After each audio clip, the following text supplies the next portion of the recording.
April 20th, 2010.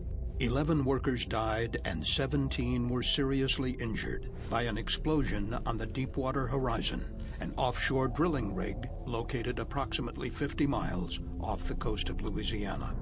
The rig burned for 2 days, eventually sinking and triggering the largest oil spill in U.S. history as oil and gas spewed up from the sea floor. The Deepwater Horizon had been drilling an oil well in 5,000 feet of water in an area of the Gulf of Mexico known as the Macondo Prospect. In 2010, the CSB launched an investigation to examine the technical, organizational, and regulatory factors that contributed to the accident. During the investigation, the CSB made new findings about why a key piece of safety equipment, the Deepwater Horizon's blowout preventer, failed to seal the well during the emergency. These new findings help explain why the accident was so devastating, and the CSB cautioned that other blowout preventers currently in use could fail in similar ways. Drilling an offshore well involves creating a pathway between the drilling rig and oil and gas reservoirs trapped beneath the sea floor. A deep hole, or well bore, is drilled through layers of subsea rock and sediment. These rocky layers can contain trapped water, crude oil, and natural gas under pressure.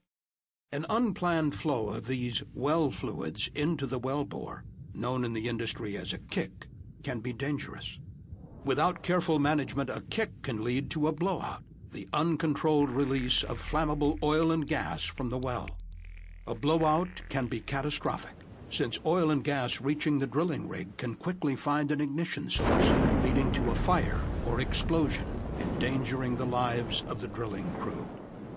To prevent kicks, drillers pump a dense slurry called drilling mud into the well, creating a barrier between the undersea oil and gas and the piping that leads to the rig. If this mud barrier fails or is somehow removed, the safety of the drilling crew depends on a critical piece of equipment located on the sea floor called the blowout preventer, or BOP. The BOP is a complex electrically and hydraulically powered device that is essential for controlling the well and, in an emergency situation, preventing a disaster on the platform high above on the sea surface. The BOP is connected to the rig by a large diameter pipe called a riser. If a kick occurs, the blowout preventer is designed to prevent flammable oil and gas from traveling up the riser to the drilling rig. This is done by sealing the area around the drill pipe, known as the annular space. To do this, the crew can manually close pipe rams and donut-shaped rubber devices known as annular preventers. If those devices should fail to work, the last resort is a pair of sharp metal blades which form a blind shear ram designed to cut the drill pipe and seal the well. The blind shear ram can be activated manually or by automated emergency systems. At approximately 8:45 p.m. on April 20th, 2010, a kick occurred in the Macondo well. Oil and gas entered the wellbore undetected, eventually passing above the blowout preventer and traveling quickly up the riser toward the Deepwater Horizon and the 126 people on board. Just after 9:40 p.m., drilling mud, forced upwards by the rising oil and gas, suddenly blew out onto the rig. Crew members responded by closing the upper annular preventer in the BOP. However, this did not seal the well as intended, and flammable oil and gas continued to flow into the riser toward the rig. Next, the crew closed a pipe ram. This successfully closed the annular space and sealed the well, but tragically this proved to be only a temporary fix. Oil and gas that were already above the pipe ram continued to flow inexorably toward the Deepwater Horizon. At approximately 9:49 p.m., the flammable hydrocarbons found an ignition source, and the first explosions shook the Deepwater Horizon. As the oil and gas escaped the riser onto the rig, the pressure dropped in the annular space above the pipe ram. But at the same time, the pressure in the drill pipe climbed substantially. The drill pipe was closed at the top, but oil and gas continued to flow in from the reservoir below. After extensive analysis, the CSB concluded that this large difference in pressure likely caused the drill pipe to buckle, essentially bending the pipe off-center inside the blowout preventer. The buckling pushed sections of the drill pipe outside of the reach of the blind shear ram blades. This would eventually prove to be catastrophic. With the drill pipe buckled, the explosion and subsequent loss of electrical and hydraulic power from the rig likely activated an automated system on the blowout preventer known as the AMF deadman, which closes the blind shear ram and cuts the drill pipe. This emergency system is designed to activate when electric power, hydraulic pressure, and communications from the rig have been lost. The AMF deadman system was operated by two redundant control systems on the BOP, known as the yellow pod and the blue pod. The redundancy is supposed to increase the reliability of the system in an emergency situation. The yellow and blue pods worked independently of each other and were comprised of identical enclosed computer systems and sets of solenoid valves.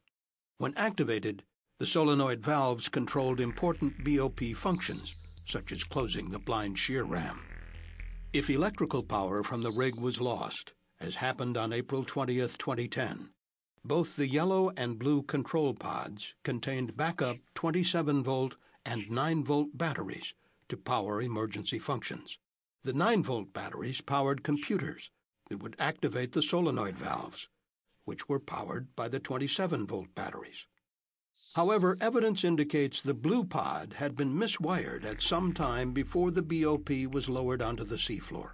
This caused the pod's 27-volt battery to drain and made it impossible to operate the solenoid valve for the blind shear ram on the night of the accident. And within the redundant yellow pod, the solenoid for the blind shear ram had been miswired. The solenoid valves were controlled by two coils of electrical wire. These two coils were designed to work in concert, generating a magnetic field strong enough to operate the valve. But within the miswired solenoid valve, the two coils actually opposed each other, leaving the valve paralyzed. Only a third unplanned failure allowed the yellow pod to operate. On the night of the accident, one of the 9-volt batteries that powered the solenoid valve's computer had failed. As a result, the affected computer system could not initiate the command to energize the miswired coil. Had both coils of the miswired solenoid valve been energized, the two coils would have generated opposing forces on the valve. The solenoid valve would have remained closed, and the blind shear ram would never have been closed. However, the failed battery rendered one coil inoperable, and most likely allowed the other coil to open the solenoid valve by itself. This in turn initiated closure of the blind shear ram. This should have cut the drill pipe and sealed the well, greatly reducing the impact of the accident. But because the drill pipe was buckled and off-center inside the blowout preventer, it was trapped and only partially cut. With the failure of this last-ditch measure, there was nothing left to stop the massive oil spill and the destruction of the rig. During its investigation, the CSB identified a mechanism that likely caused the drill pipe to be buckled around the time of the explosion. This mechanism is called effective compression.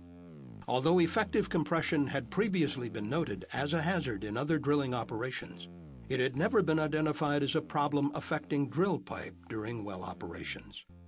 Effective compression occurs because although pipe may appear to be perfectly straight, in fact it has minute bends and irregularities, invisible to the naked eye. Along these bends, the side of the pipe that is curved outward is slightly longer and has more surface area than the other side. When there is a large difference in pressure between the inside and outside of the pipe, as happened on April 20, 2010, the longer side of the pipe experiences a larger bending force. Eventually, this force can become great enough to buckle even heavy pipe. This is an important finding, CSB investigators said, because the same conditions of differential pressure could occur at other drilling rigs, even if a crew successfully shuts in a well. The CSB warned this could make existing blowout preventer designs less effective in emergency situations. In the case of the Deepwater Horizon accident, the buckled drill pipe prevented the blind shear ram from sealing the well. Oil and gas from the well flowed out of the buckled drill pipe and into the Gulf of Mexico for 87 days. A reported 5 million barrels of oil eventually spilled, causing one of the worst environmental disasters in United States history.